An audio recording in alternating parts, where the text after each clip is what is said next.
Hi friends, welcome back to our channel the we spirit.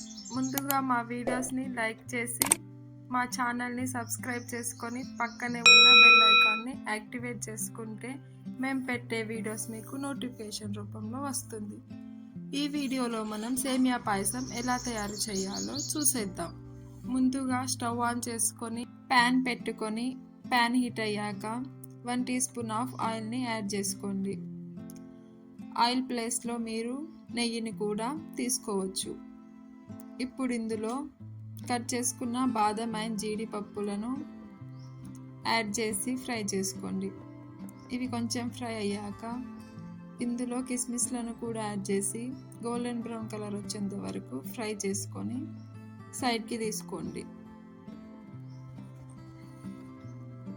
ఇందులో ఇంకొంచెం oil add చేసి ఫ్లేమ్ని లో టు మీడియం ఫ్లేమ్కి అడ్జస్ట్ చేసుకొని 1/2 కప్ ఆఫ్ సేమియాలను తీసుకోండి.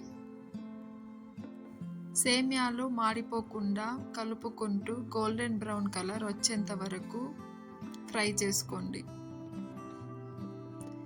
ఇలా గోల్డెన్ బ్రౌన్ కలర్ వచ్చాక ఇందులో 1 కప్ ఆఫ్ వాటర్ అలాగే 1 కప్ ఆఫ్ పాలను యాడ్ చేసుకొని ఒకసారి కలిపి కుక్ చేసుకోండి.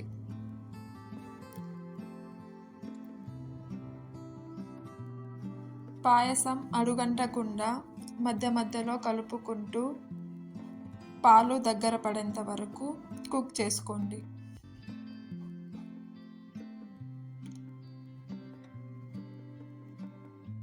ఇలా పాలు దగ్గర పడ్డాక ఒకసారి కలిపి సేమియాలు కుక్ అయ్యాయో లేదో చెక్ చేసుకోండి. ఇలా కొంచెం సేమియాలను తీసుకొని నలిగిపోతే సేమియాలు కుక్ అయ్యాయని అర్థం. ఇప్పుడు ఇందులో 1/2 కప్ ఆఫ్ షుగర్ని యాడ్ చేసి 2 to 3 minutes కుక్ చేసుకోండి. ఇలా కుక్ అయ్యాక 1/2 కప్ ఆఫ్ కాచి చల్లార్చిన పాలను యాడ్ చేసి ఇంకో 2 minutes కుక్ చేసుకోండి. ఇప్పుడు ఇందులో మనం ముందుగా ఫ్రై చేసుకున్న డ్రై ఫ్రూట్స్ని యాడ్ చేసి కాసేపు కుక్ చేసుకుంటే semiya payasam ready. Please like, share and subscribe to our channel.